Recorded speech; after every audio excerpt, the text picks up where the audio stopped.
Cuando hablamos de memoria de la violencia en Colombia, muchas veces simplemente pensamos en cifras, fechas, autores armados o grandes relatos que nos ha dado el Estado.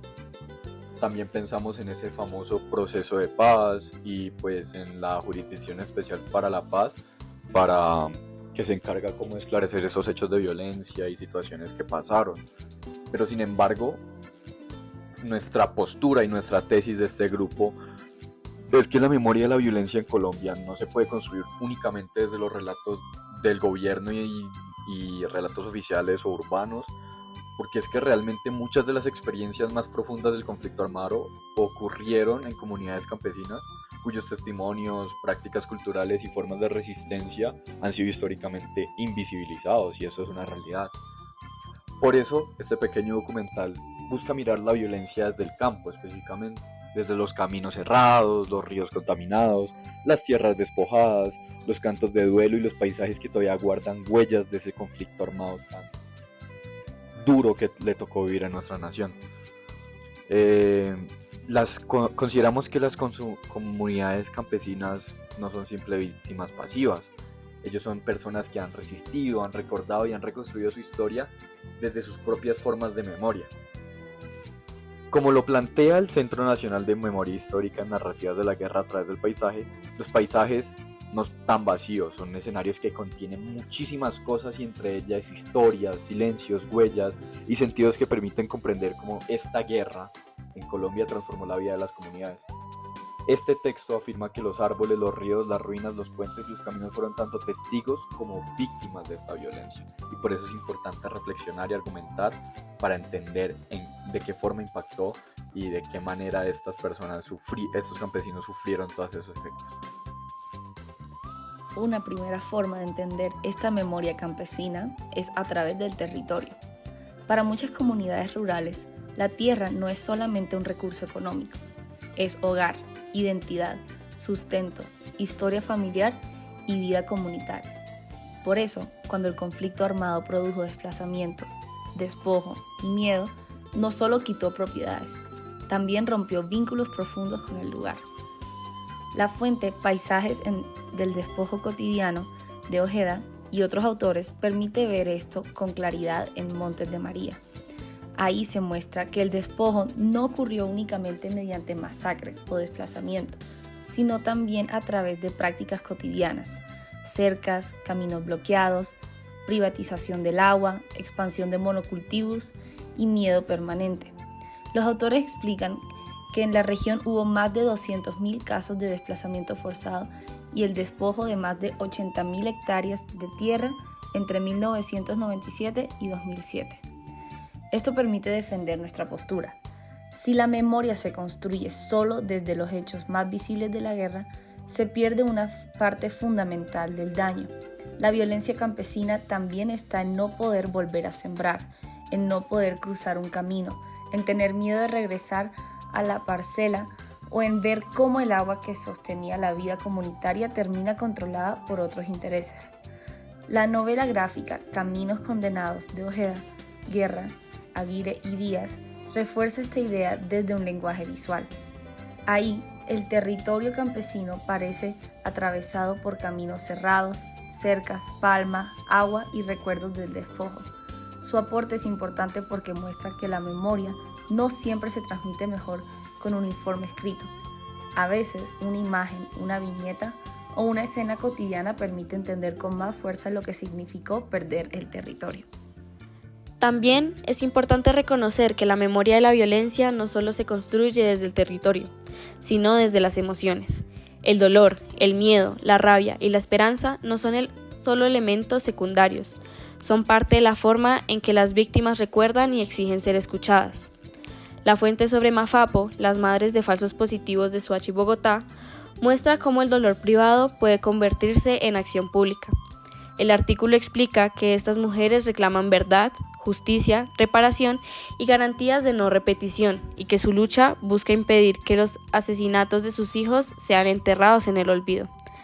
Aunque esta fuente no se centra en comunidades campesinas, aporta algo fundamental. Nos ayuda a entender que la memoria no es fría ni neutral. Recordar implica sentir, y sentir también puede convertirse en una forma de acción política.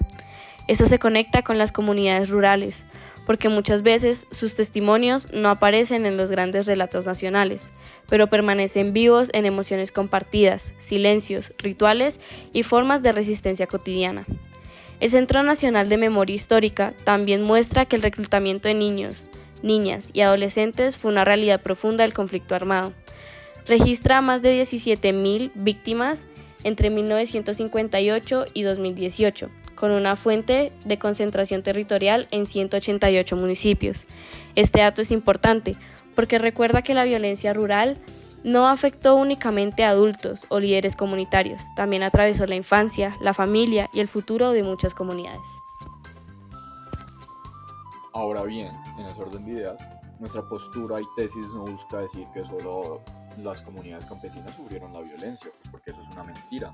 Todos sabemos que el conflicto armado colombiano afectó a muchos sectores, entre ellos niños, mujeres, soldados, comunidades indígenas, afrodescendientes, líderes sociales, líderes políticos y población urbana.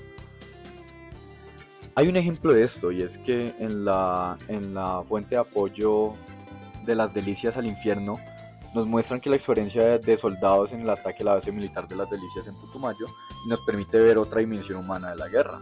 Aquí podemos evidenciar miedo, abandono, la muerte y la incertidumbre en medio del combate. Pero entonces ahí es precisamente en que nuestra tesis tiene un matiz.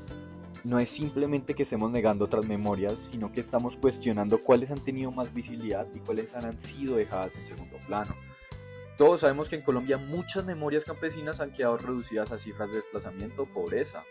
Estas personas no son cifras, son personas, son recuerdos. Tiene mucho valor saber qué les pasó, más no decir como hubieron tantos millones de desplazados.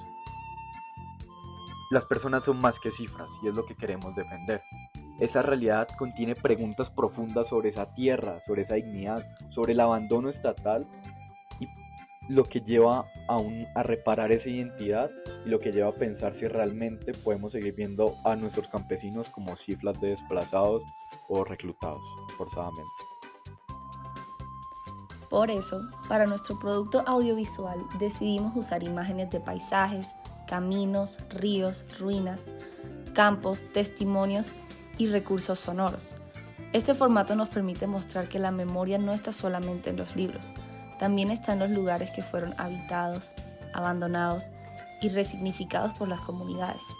El capítulo La memoria a partir de los paisajes de la violencia plantea que la guerra atraviesa no solo los cuerpos humanos, sino también la naturaleza y los lugares que perdieron su significado de la vida comunitaria. Esa idea es fundamental para nuestro video. El campo no será solo fondo visual, sino parte del argumento. El paisaje será presentado como testigo. En ese sentido, nuestro argumento central es que las comunidades campesinas no solo padecieron la violencia, sino que han construido formas propias de narrarla. Han recordado desde la tierra, desde la música, desde el duelo, desde las imágenes, desde los caminos y desde la organización comunitaria. Esto cuestiona la idea de que la memoria histórica debe ser reproducida únicamente por instituciones, expertos o archivos oficiales.